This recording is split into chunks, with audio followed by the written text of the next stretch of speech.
오늘 우리에게 주시는 하나님의 말씀은 신약성경 마가복음 11장 27절에서 33절까지 말씀입니다. 그들은 다시 예루살렘에 들어갔다. 예수께서 성전뜰에서 거닐고 계실 때 대제사장들과 율법학자들과 장로들이 예수께로 와서 물었다. 당신은 무슨 권한으로 이런 일을 합니까? 누가 당신에게 이런 일을 할 수 있는 권한을 주었습니까? 예수께서 그들에게 말씀하셨다. 나도 너희에게 한 가지를 물어보겠으니 나에게 대답해 보아라. 그러면 내가 무슨 권한으로 이런 일을 하는지를 너희에게 말하겠다. 요한의 세례가 하늘에서 온 것이냐 사람에게서 온 것이냐 내게 대답해 보아라. 그들은 자기들끼리 의논하며 말하였다. 하늘에서 왔다고 말하면 어찌하여 그를 믿지 않았느냐고 할 것이고 그렇다고 해서 사람에게서 왔다고 대답할 수도 없지 않은가. 그들은 무리를 무서워하고 있었다.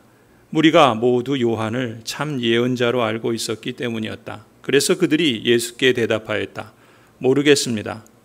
예수께서 그들에게 말씀하셨다. 나도 내가 무슨 권한으로 이런 일을 하는지를 너희에게 말하지 않겠다. 아멘. 마가복음 11장 27절에서 12장 35절까지는 예수님과 유대교 지도자들 사이에서 벌어졌던 논쟁을 기록하고 있습니다. 예루살렘 성전 안에서 예수님과 유대 지도자들은 모두 5번에 걸쳐서 논쟁을 하게 됩니다.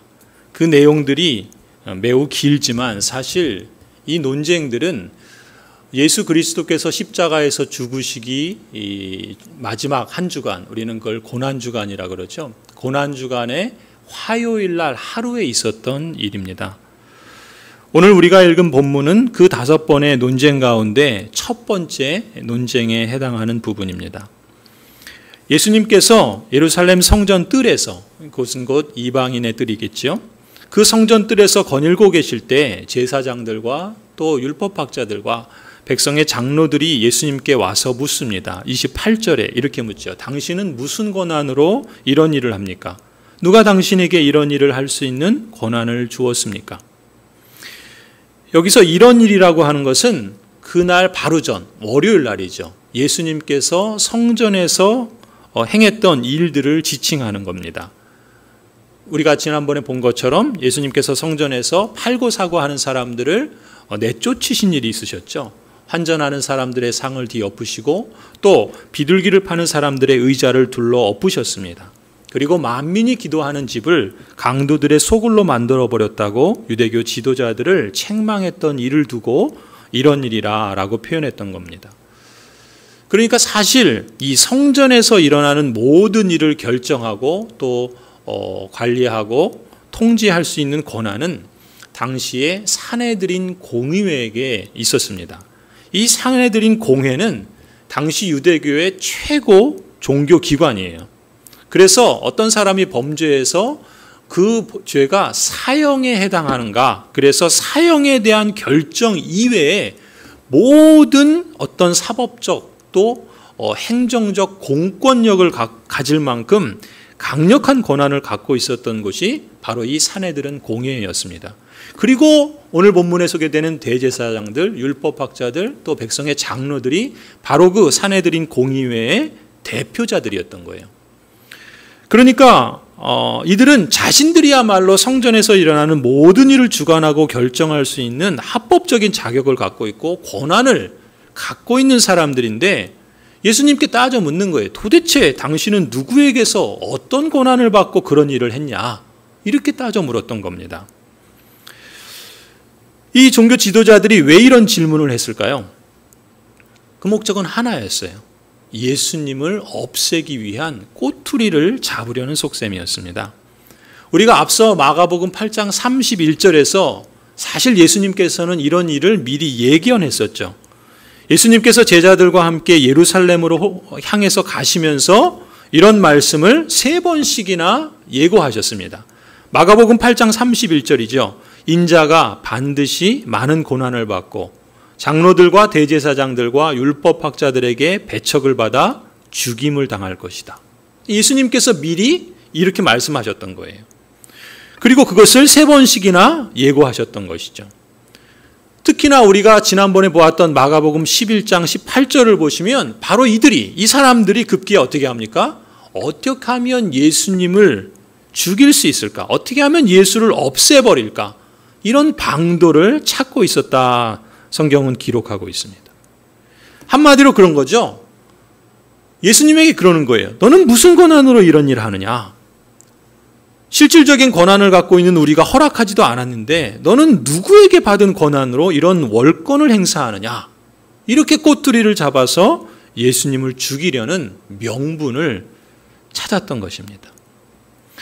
성도 여러분, 이 지도자들이 즉 대제사장이고 또 율법학자고 또 백성들의 장로잖아요. 이런 직분을 받았다면 그 직분과 거기서 나타나는 그 권한은 무엇을 위해서 주신 것이겠습니까? 예수님이 말씀하신 것처럼 세상적인 지위나 명예를 위해서 주신 게 아니겠죠. 또 사람들에게 지시하고 권세를 부리도록 하기 위해서 주신 것도 아닙니다. 또 자신들의 욕망과 이익을 위한 결정을 하라고 주신 것은 더더군다나 아니겠죠. 하나님의 언약 백성들로 하여금 마음과 정성을 다해서 하나님을 예배하도록 하기 위함 아니겠습니까? 하나님이 기뻐하시는 뜻을 마음껏 실천할 수 있는 곳이 되도록 함께 뜻을 모으고 함께 방법을 찾고 또 앞장서서 섬기라고 주신 직분 아니겠습니까? 그런데 당시 지도자들은 어떻게 했는가? 새로 들어온 이방인이라고 차별하고 장애가 있다고 차별하고 여성이라고 차별하고 그들이 이제까지 해왔던 간습과 전통에 매여서 이방인이었다가 새로 들어온 사람들이 하나님께 나아오는 것을 막아버리는 그 이방인의 뜰을 오히려 강도들의 소굴로 만들었던 것이죠. 여러분, 우리도 언약 백성 아닙니까? 그런 점에서 우리는 이 사건을 보면서 그들처럼 실패를 반복해서는 안 될 줄로 믿습니다. 오히려 주님을 섬기고 예배하기 원하는 사람들이라면 예수님 말씀하신 대로 만민이 주님께 나와 기도하는 집이죠. 하나님이 기뻐하시는 순종과 헌신과 감사의 응답을 마음껏 실천하고 표현할 수 있는 집이 될 수 있도록 그 주신 직분과 권한을 잘 사용해야 할 것입니다. 그리고 솔선수범해서 그 길을 열어주기도 하고 권장하기도 하고 함께 섬기는 것이 복된 모습이라 봅니다. 특별히 그런 점에서 하나님의 거룩한 부르심과 영광스러운 택하심을 받은 우리 모든 직분자 여러분, 하나님을 참되게 경외하고 예배하는 직분자, 또 하나님이 기뻐하시는 뜻을 마음껏 실천할 수 있는 그런 교회 분위기를 만드는 것, 이런 문화를 장려하는 그런 직분자가 되도록 우리가 함께 힘써 주시기를 권면합니다. 이것이 바로 직분을 가진 우리 모든 지도자들이 힘써야 할 사명이고 또 이로써 하나님을 기쁘시게 하고 우리에게도 그것이 기쁨이 될 줄로 믿습니다. 그럼 다시 본문으로 돌아와서 이렇게 사내들인 지도자들이 예수님께 질문을 던졌죠. 그런데 예수님이 어떻게 반응합니까? 예수님께서는 그 질문에 직접적인 대답을 하시지 않아요. 29절을 보시면 오히려 이렇게 말씀하세요. 나도 너희에게 한 가지를 물어보겠으니 나에게 대답해 보아라. 그러면 내가 무슨 권한으로 이런 일을 하는지를 너희에게 말하겠다. 그리고 나서 역으로 예수님께서 그 지도자들에게 질문을 던집니다. 그게 30절이에요. 뭐라 그럽니까? 30절에 요한의 세례가 하늘에서 온 것이냐 사람에게서 온 것이냐 내게 대답해 보아라. 예수님께서 그 지도자들에게 반문을 하세요. 왜 이런 반문을 하신 걸까요? 세례 요한이 하늘에서 그러니까 요한의 세례 요한의 그 세례가 하늘에서 온 것이냐 사람에게서 온 것이냐, 왜 이런 질문을 하셨냐면 세례 요한이 누구죠, 여러분? 세례 요한은 예수님을 가리켜서 이렇게 증거했던 사람이죠. 요한복음 1장 29절이에요. 다음 날 요한은 예수께서 자기에게 오시는 것을 보고 말하였다. 보시오, 세상 죄를 지고 가는 하나님의 어린 양입니다. 또 마태복음 3장 11절에서도 이렇게 증언합니다. 나는 너희를 회개시키려고 물로 세례를 준다. 내 뒤에 오시는 분은 나보다 더 능력이 있는 분이시다.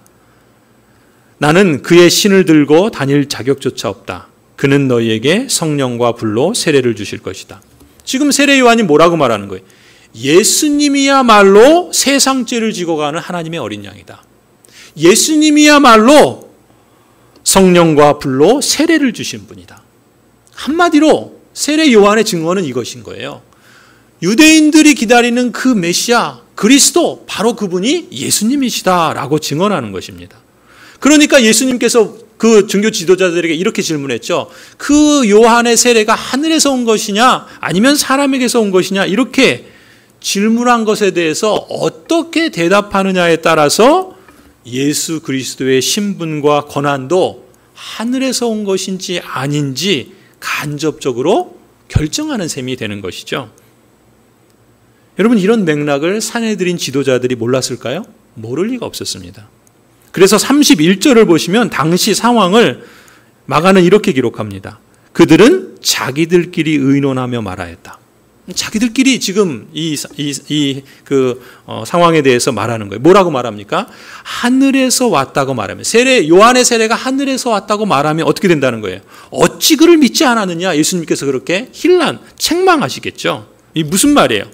만일 이 종교 지도자들이 하늘에서 왔다고 대답하면 세례 요한을 하나님이 보내신 선지자라고 인정하는 셈이잖아요. 그렇게 되면 세례 요한이 증언한 대로 예수님도 메시아 그리스도로 인정하는 셈이 되지 않겠습니까? 그러니까 그렇게 되면 예수님이 뭐라 그러겠어요? 그러면 너희들은 어찌하여 그를 믿지 않았느냐? 이렇게 물을 것이 뻔하잖아요. 그러니까 그렇다고 대답할 수 없는 입장이었던 거예요. 그럼 반대로 세례 요한이 사람에게서 왔다라고 대답할 수 있었느냐? 그렇게 대답할 수도 없는 처지였습니다. 왜 그렇습니까? 32절을 보시면은 그렇게 기록하죠. 만일 그렇게 대답했다가는 주위 백성들이 들고 일어나서 돌로 그들을 칠지도 모른다는 두려움이 있었던 겁니다. 왜요?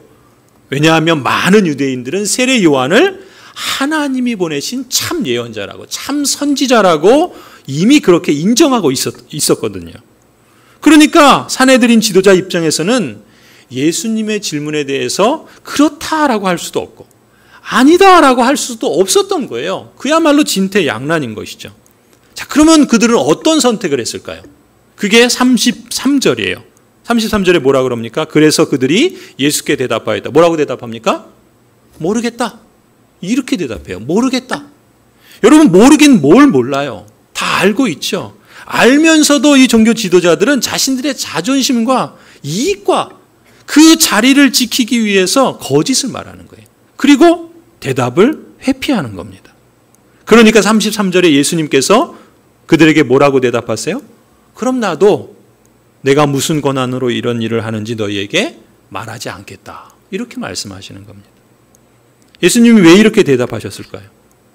아니, 앞서 예수님께서 왜 그 종교 지도자들의 질문에 대해서 직접적인 대답을 주지 않고 이렇게 이끌어 가셨던 걸까요?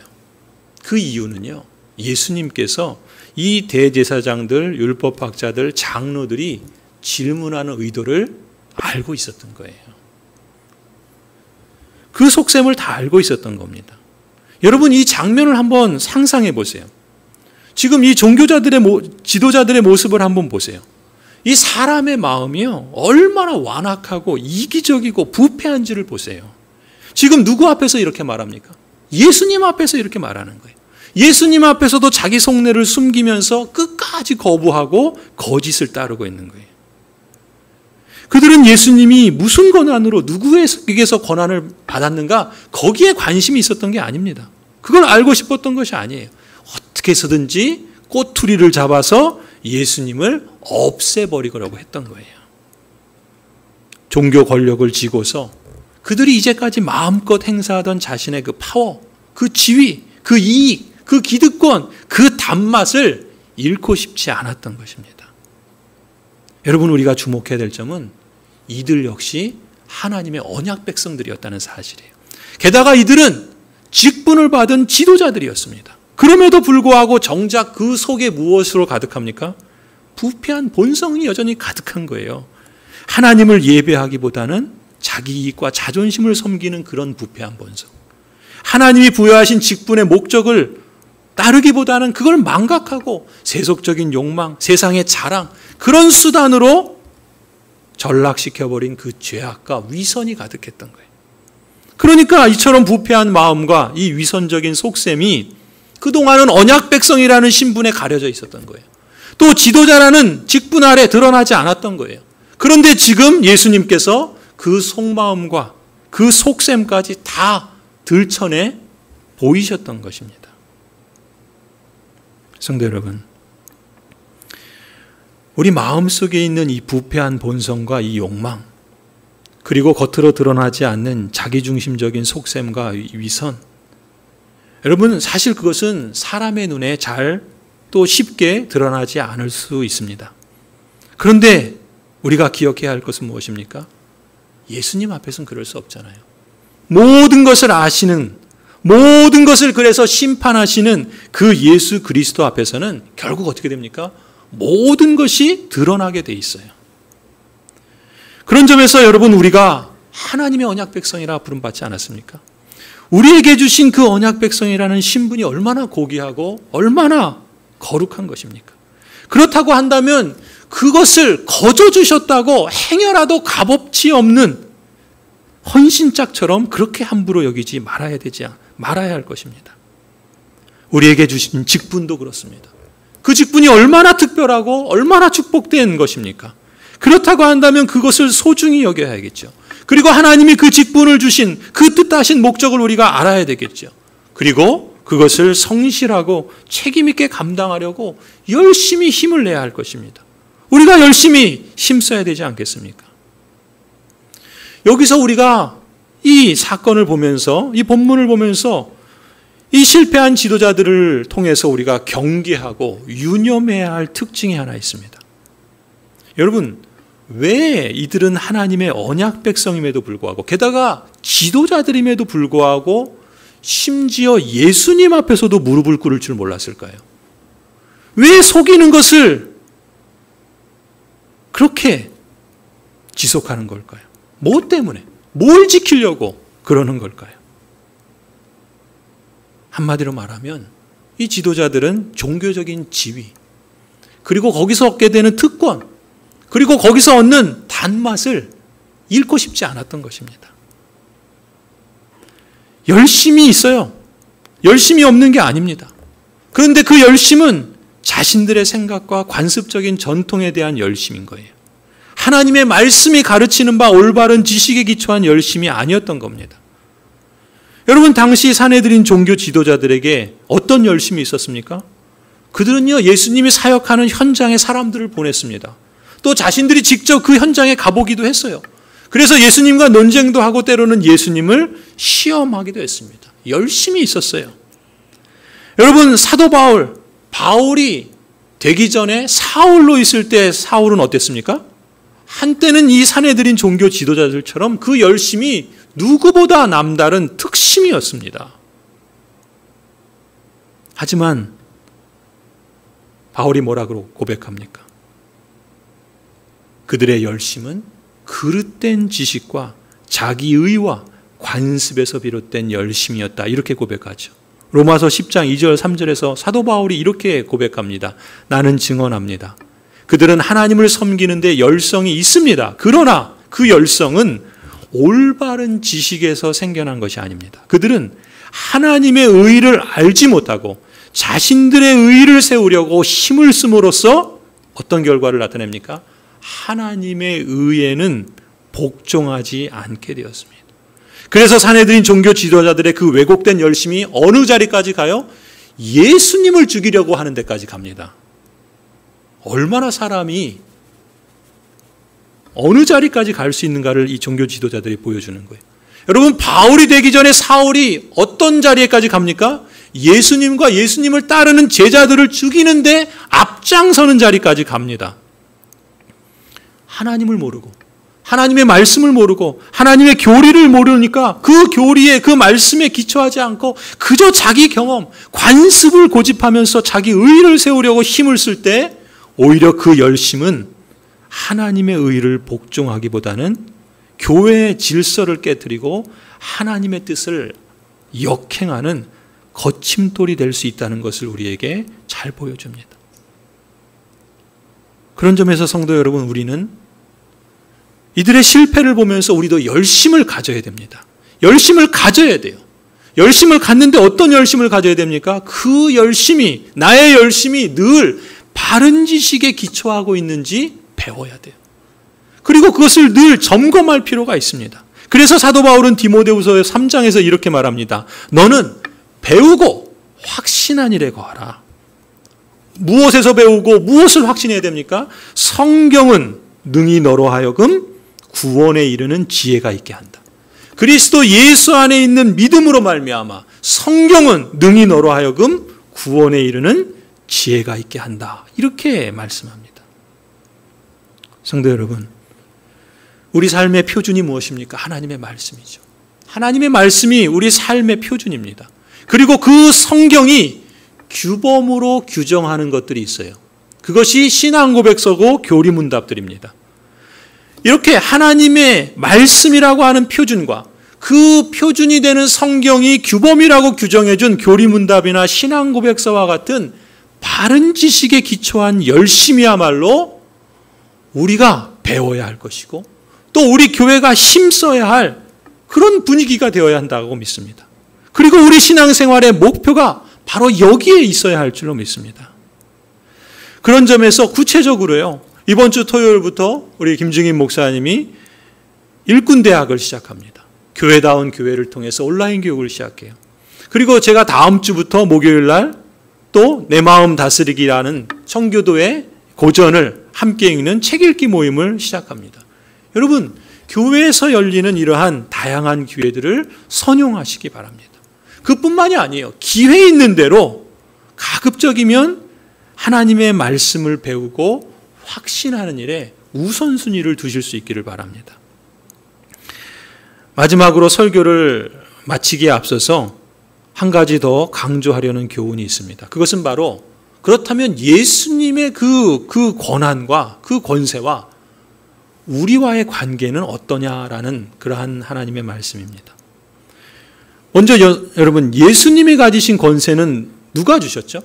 그리고 어떤 권세를 예수님께서 갖고 계십니까? 마태복음 6장을 보면요, 이렇게 말씀합니다. 우리를 시험에 들지 않게 하시고 악에서 구하여 주십시오. 나라와 권세와 영광은 영원히 아버지의 것입니다. 아멘. 여기서 권세가 누구의 것이라고 말씀하세요? 영원히 아버지의 것이다 라고 말씀하세요. 예수님께서 하신 말씀이에요. 권세는 아버지의 것이다. 그런데 그 아버지께 있는 그 권세에 대해서 마태복음 28장 18절을 보시면 이렇게 말씀합니다. 예수님께서 다가와서 제자들에게 말씀하십니다. 나는 하늘과 땅의 모든 권세를 받았다. 예수님께서 하늘과 땅의 모든 권세를 받았다고 그래요. 누구에게서요? 성부 하나님께. 그러니까 성부 하나님께서 성자 예수님께 하늘과 땅에 속한 모든 권세를 주신 것입니다. 그러니까 성부 하나님이 가진 권세를 이제 성자 예수님도 갖고 계신 거라는 것이죠. 그러니까 예수님이 가진 권세는 성부 하나님이 가진 권세이고 성부 하나님께서 근원이 되셔서 땅과 하늘에 속한 모든 권세를 예수님이 소유하게 되셨다. 이렇게 말씀하고 있는 거예요. 그런데 우리가 신약성경을 좀 더 보면은요, 이처럼 성자 예수 그리스도께서 가지신 권세를 좀 더 구체적으로 세 가지를 말씀하세요. 첫 번째 권세는 유일한 진리로서의 권세입니다. 예수 그리스도는 유일한 진리세요. 요한복음 14장 6절 말씀이죠. 예수께서 그에게 말씀하셨다. 나는 길이요 진리요 생명이다. 나를 거치지 않고서는 아무도 아버지께로 갈 사람이 없다. 예수님만이 유일한 길이라는 거예요. 예수님만이 유일한 진리라는 거예요. 생명에 이르고자 한다면 예수님을 거치지 않고는 아버지께 갈 사람이 없습니다. 예수님이 가지신 권세는 유일한 진리로서의 권세를 갖고 계신다는 거예요. 그래서 마태복음 7장을 보시면 이렇게 말씀합니다. 이는 그 가르치시는 것이 예수님이 가르치시는 것을 두고 하는 거예요. 권위 있는 자와 같고 그들의 서기관들과 같지 아니함일러라. 무슨 얘기예요? 예수님이 유일한 진리이시기 때문에 그 권세를 갖고 계시기 때문에 예수님의 가르침은 어느 뛰어난 사람의 가르침과 비교할 수 없는 거예요. 예수님만이 참된 권위 있는 자로서 사람의 권세와 비교할 수 없는 참된 가르침을 가지신 분이시라는 거예요. 우리 주 예수 그리스도만이 유일한 진리로서 권세를 가지신 것이다. 첫 번째 구체적인 권세입니다. 두 번째 권세는요, 예수 그리스도께서는 사단의 권세, 곧 사망의 권세, 죽음의 권세를 제압하는 권세를 갖고 계십니다. 고린도전서 15장을 보시면 이렇게 말씀하죠. 죽음아, 너의 승리가 어디에 있느냐? 죽음아, 너의 독침이 어디에 있느냐? 그러나 우리 주 예수 그리스도를 통하여 우리에게 무엇을 주십니까? 승리를 주시는 하나님께 우리는 감사를 드립니다. 인생에게 가장 큰 두려움과 그 최후는 무엇입니까? 죽음이에요. 죽음이 사단의 권세요, 죽음의 권세입니다. 그런데 뭐라고 그래요? 우리 주 예수 그리스도를 통하여 그 죽음의 권세를 제압하시고 승리를 주시는 분이 하나님이시다. 그 하나님께 우리는 감사를 드리지 않을 수 없다. 이렇게 말씀하는 거예요. 예수 그리스도에게 주신 권세, 하나님께서 주신 그 권세, 그건 뭡니까? 사단의 권세와 그 죽음의 권세를 제압하는 권세를 갖고 계신다는 거죠. 세 번째, 예수 그리스도께서 갖고 계신 구체적인 권세는 뭔가? 마태복음 9장 6절입니다. 그러나 인자가 땅에서 죄를 용서하는 권세를 가지고 있음을 너희들이 알게 하겠다. 어떤 권세를 갖고 계세요? 죄 사함의 권세. 죄 용서의 권세를 그리스도께서 갖고 계십니다. 그리스도께서 갖고 계세요. 그러니까 예수 그리스도께서는 성부 하나님께서 가지신 그 권세를 이제 성부 하나님으로부터 받으셨어요. 그래서 그 구체적인 것으로 어떤 권세를 가지셨는가? 첫 번째, 유일한 진리로서 권세를 갖고 계십니다. 두 번째, 죽음의 권세를 이기시는, 제압하시는 그런 권세를 갖고 계십니다. 세 번째, 죄 용서하시는 죄사함의 권세를 그리스도께서 갖고 계십니다. 그렇다면 예수 그리스도께서 가지신 이 권세들은 그 예수 그리스도를 믿고 따르는 하나님의 언약 백성들, 교회인, 성도들인 우리들과는 어떤 관계가 있을까요? 여러분, 놀라운 사실은 이것입니다. 예수 그리스도의 십자가와 부활을 통해서 하나님께서는 그리스도 안에 있는 교회에게 그 당신의 권세를 위임해 주셨다는 거예요. 하나님의 언약 백성으로서 성도들인 저와 여러분에게 예수 그리스도께서는 이미 권세를 주셨다라고 말씀하시는 것입니다. 누가요? 전능하시고 은혜로우신 하나님 아버지께서 예수 그리스도 안에 있는 교회와 하나님의 언약 백성들에게 이미 행하신 사실이 있다는 것입니다. 그걸 네 가지로 우리가 정리할 수 있어요. 첫 번째는요, 앞서 예수님이 가지신 권세와 연결시켜서 보면은 예수님은 어떤 권세를 받았습니까? 하늘과 땅에 속한 모든 권세를 성부 하나님께 받았습니다. 그러면 하늘과 땅의 모든 권세를 아버지께서 성자 예수님께 주셨던 것처럼 그 하늘과 땅의 모든 권세를 받으신 예수님은 이제 교회에게 그 권세를 위임해 주셨다는 거예요. 무엇을 통해서 알 수 있습니까? 예수님께서 가르쳐 주신 기도를 보면 뭐라고 말씀하십니까? 하나님의 뜻이 하늘에서 이루어진 것처럼 땅에서도 이루어지게 기도하라. 하나님의 나라가 하늘에서 이루어진 것처럼 이 땅에도 이루어지게 기도하라 말씀하시죠. 무슨 얘기예요? 예수님께서는 제자들의 기도를 통해서 기도로서 하늘과 땅을 이어가는 권세를 제자들에게, 교회에게, 하나님의 언약 백성들에게 위임해 주셨다는 것입니다. 그러니까 이 땅에 하나님의 나라를 이루어가도록 하늘의 뜻을 땅에 이루어가는 권세, 그 권세를 누구에게 주셨다고요? 교회에게, 하나님의 언약 백성에 주셨다라고 말씀합니다. 그뿐이 아니죠. 하나님께서 천지 창조를 하시고 사람들에게 복 주시면서 처음 주신 사명이 무엇입니까? 라다의 사명이에요. 생육하고 번성해라. 너희도 잘 살고 이 피지의 속에 하나님이 만든 세상도 잘 살도록 도우면서 살아라. 그것이 라다의 사명이에요.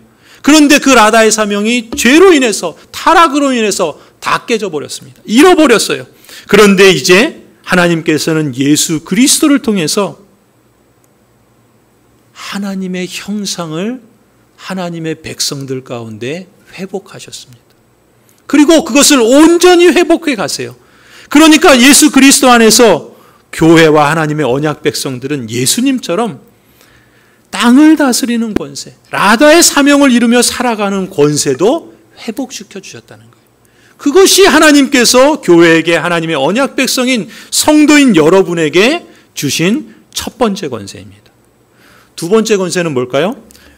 예수님께서는 유일한 진리로서의 권세를 갖고 계신다고 그랬어요. 유일한 진리 되시는 예수 그리스도께서 뭐라고 말씀하십니까? 진리를 알지니 진리가 너희를 자유케 하리라 약속하셨습니다. 예수님은 우리에게 이 약속을 주심으로써 유일한 진리이신 예수님을 우리가 알 수 있게 하실 뿐만 아니라 예수 그리스도를 유일한 진리로서 믿게 하실 뿐만 아니라 그 예수 그리스도를 신뢰하며 살아갈 수 있는 권세를 하나님의 언약 백성들과 교회에게 주셨다는 것입니다. 이것이 두 번째 권세입니다. 세 번째는 무엇인가? 예수 그리스도는 사단의 권세인 죽음을 제압하는 권세를 가지셨다 말씀하셨어요. 그 예수님께서 뭐라고 말씀하십니까? 내가 이 반석 위에 내 교회를 세우리니 음부의 권세가 이기지 못하리라. 예수님께서는 교회를 세우셔서 당신의 교회를 세우셔서 음부의 권세도 이기지 못하게 하신다 말씀하십니다. 왕 같은 제사장으로서 이 사단의 권세를 묶어버리고 그리고 죄에 억눌린 사람들을 풀어내는 그러한 권세를 교회에게 위임해 주셨다 성경은 우리에게 말씀합니다. 마지막 네 번째, 예수 그리스도께서는 죄 용서의 권세를 갖고 계신다 말씀하세요. 예수님께서 우리의 죄를 용서해 주셨습니다. 그런 것처럼 우리도 용서받은 사람으로서 어떻게 하라 말씀하십니까? 너희가 용서받은 것처럼 너희도 서로 용서하라 말씀하시지 않습니까? 우리도 용서를 받은 사람으로서 서로를 용서하고 또 서로를 용납하면서 예수님께서 하나님과 세상을 화목해 하시는 것처럼 이제 교회를 통해서 하나님의 언약 백성을 통해서 화목해 하는 직분을 주셔서 삶을 회복하는 권세를 교회에게 하나님의 언약 백성들에게 주셨다는 것입니다. 또 뭐라고 말씀합니까? 모든 위로의 하나님께서 그 주시는 위로를 통하여 이제 하나님의 위로를 아는 자로서 위로를 경험한 자로서 우리도 비록 상처 입은 사람이죠. 우리도 비록 죄로 인해 깨어지고 상한 마음을 갖고 있는 사람이지만 그러나 상처 입은 치유자로서 다른 사람의 아픔을 함께 위로하고 함께 기도하고 함께 돕고 함께 치유해 나가는 그런 권세를 교회와 하나님의 언약 백성들에게 주셨다는 것입니다. 성도 여러분, 하나님께서 이런 권세를 주셨을 때 여러분 그것을 사용하라고 주신 것 아니겠습니까? 여러분 자격증 있죠? 면허증 있죠? 그거 따놓고 장롱에 보관하라고 주신 게 아니잖아요. 그거 잘 사용하라고 사용하라고 주신 것 아닙니까? 예수님이 주신 권세도 마찬가지입니다. 그 권세를 통해서 하나님의 사람으로서 우리가 더욱 온전하도록 그리고 우리가 하나님의 몸된 교회로서 더욱 성장해 가도록 그 권세를 도구로 사용하라는 것입니다. 주님의 몸된 교회를 통해서 하나님이 주신 뜻과 그 목적을 이 땅에서 마을에서 우리의 삶의 현장에서 일상에서 가정에서 학교에서 일터에서 직장에서 그것을 이루어가도록 권세를 주셨다는 것입니다. 예수님은 오늘 이렇게 말씀하시는 거예요. 오늘 여러분에게 주신 권세를 사용하라 말씀하시는 겁니다. 하나님의 자녀의 자격으로서 하나님께 아뢰는 권세를 사용하라는 거예요. 하나님의 자녀의 자격으로서 살아가라고 말씀하시는 겁니다. 하나님의 자녀의 자격으로 우리의 일상으로 나가라 말씀하시는 겁니다. 그 일 속에서 하나님께서는 역사하실 것이다. 세상 끝날까지 내가 너희와 함께 있겠다 약속하십니다. 성도 여러분, 그 주신 권세를 잘 사용하는 사람에게는 상을 주실 것입니다. 5달란트와 2달란트를 받고 주인의 뜻에 따라서 성실히 사용한 사람은 어떤 결과를 받습니까? 잘했다. 착하고 신실한 종아. 칭찬받습니다. 그리고 주인이 상을 베풀어 주시죠. 하지만 그 달란트를 잘 사용하지 않고 묻어둔 사람에게는 어떻게 반응하십니까? 상이 아니라 그에 대한 책임을 물으십니다. 1달란트 받았지만 주님의 뜻을 생각지 않고 거슬러 행한 이 사람에게는 받은 것마저 빼앗기는, 그래서 악하고 게으른 종이라 책망하시고 하나님의 언약 백성에서 내쫓기는 그런 벌과 저주를 받게 됩니다. 성도 여러분, 하나님의 언약 백성이라도 하나님을 거슬려서 세상으로 떠난다면 그 지위와 그 특권을 빼앗길 수 있습니다. 아니, 빼앗길 뿐만 아니라 그에 대한 심판과 벌을 받게 될 것입니다. 여러분, 구약의 언약 백성들을 기억해 보십시오. 가령 모세 시대에 어땠습니까? 광야에서 하나님의 언약 백성들은 모세에게 불평합니다. 하나님을 원망합니다. 그런 사람들은 광야에서 망하고 죽음에 이르게 됩니다. 그것을 우리의 거울로 삼으라고 말씀하지요. 여러분, 가나안 정착 후에는 어땠습니까?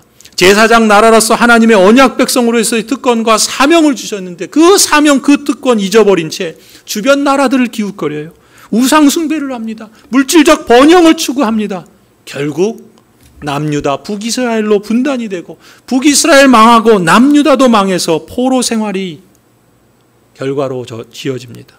그것을 우리의 거울로 삼으라고 성경은 말씀합니다. 여러분, 아니 가까이 오늘 본문을 보세요. 예수님 당시에 하나님의 언약 백성들인 유대인들과 그 지도자들을 보십시오. 하나님의 언약 백성으로서 그 특권과 사명을 외면합니다. 자기 지위에서 누리는 특권과 권력의 맛에 빠져서 진짜 메시아이신 예수님을 오히려 죽이려는 데 혈안이 되었습니다.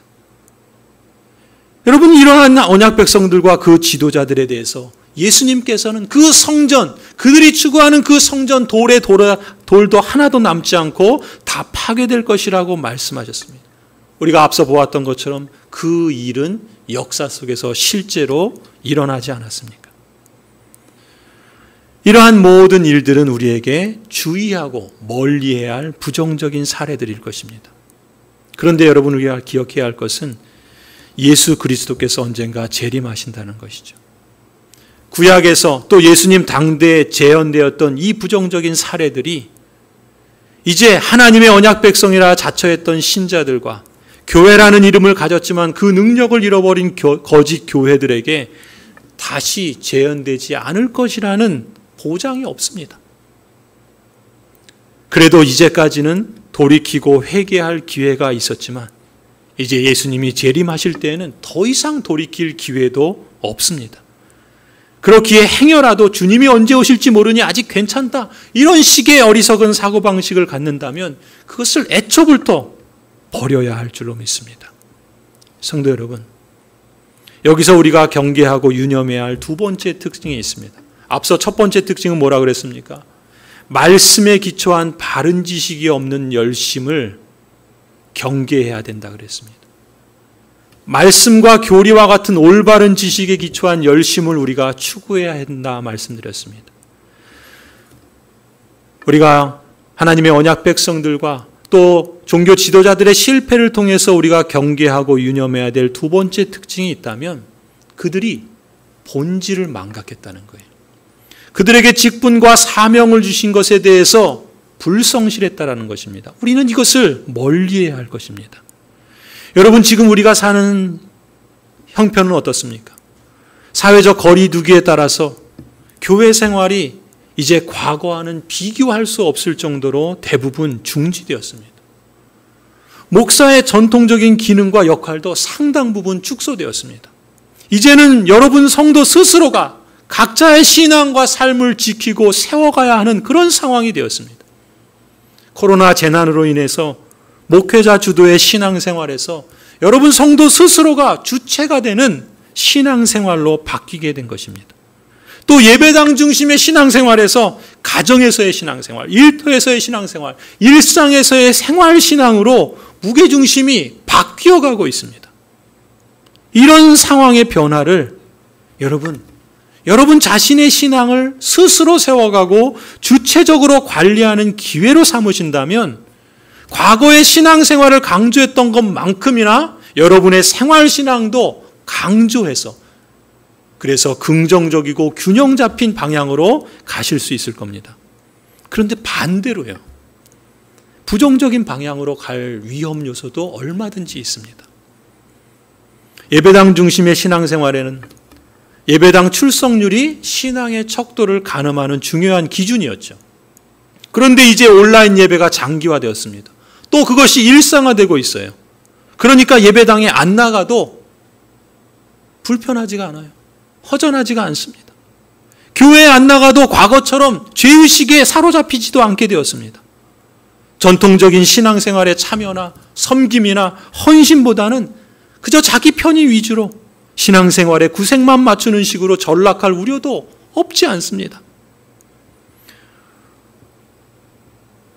어떤 통계조사에 의하면 코로나 이후에 대략 20%의 교인들이 교회를 떠날 것이라고 예측합니다. 아니, 그 일들은 지금 이미 벌어지고 있다라고 말합니다. 여러분, 게다가 사회적 거리두기로 인해서 마스크를 착용하고 있죠. 비대면 예배를 드립니다. 소모임은 금지되었습니다. 이런 것이 일상화되었어요. 이로 인해서 우리에게 가장 심각한 위기는 뭡니까? 관계가 끊어진 거예요. 관계가 단절돼 버렸습니다. 연결이 끊어졌어요. 그게 일상화되고 그것이 장기화되고 있다는 점이 가장 심각한 위기가 아닐까 싶습니다. 여러분, 기독교 신앙의 핵심이 뭡니까? 본질이 무엇입니까? 예수 그리스도를 통한 관계의 회복이죠. 인격적인 만남과 성숙이지 않습니까? 섬김과 감사의 응답이 신앙의 핵심이요 본질 아니겠습니까? 그런데 이제 포스트 코로나를 말합니다. 아니, 위드 코로나를 말해요. 그게 우리의 상황이 포스트 코로나든 위드 코로나든 교회가 직면한 중요한 과제는 이제 무엇인가? 본질에 힘쓰는 것이라 봅니다. 예수 그리스도를 통한 관계 회복, 인격적인 만남과 성숙, 섬김과 감사의 응답을 위해서 우리는 성실하게 다시 연결해야 할 줄로 믿습니다. 그렇다면 누구와 관계를 회복하고 무엇을 다시 연결해야 할까요? 여러분, 하나님과의 관계에 집중해야 되겠죠. 인격적인 하나님과의 만남과 감사의 응답으로서 우리가 성실하게 다시 연결되어야 할 줄로 믿습니다. 그뿐만이 아니에요. 그리스도 안에서 구속받은 하나님의 형상으로서 여러분 자신, 나 자신과의 관계에 있어서도 그 관계에, 바람직한 관계에 집중하고, 그래서 자기 부인과 성령 충만한 삶으로 다시 성실히 연결되어야 할 줄로 믿습니다. 아니, 더 나가야 돼요. 부모의 피로 이루어진 가족, 그리고 그리스도의 피로 이루어진 영적 가족과의 그 관계에도 집중할 필요가 있습니다. 그래서 형제 사랑과 섬김의 삶으로 다시 성실히 연결되어야 할 것입니다. 더 나아가야 되죠. 여러분, 죄로 인해서 깨어졌지만 하나님은 여전히 이 세상을 포기하지 않으셨습니다. 이 세상과 이 자연 환경 신음하고 있지만, 그러나 하나님께서 다시금 회복하실 때가 오실 것입니다. 마을 이웃들과 또 세상 사회의 사람들과의 관계에 있어서도 우리가 집중할 필요가 있어요. 이웃 사랑과 복음 증거의 삶으로 성실히 다시 연결되어야 한다고 믿습니다. 성도 여러분, 우리가 지금 숨을 쉬고 살아가는 여기, 그리고 지금, 여기 바로 이 지금이 우리에게는 구원의 자리입니다. 우리에게는 은혜의 때입니다.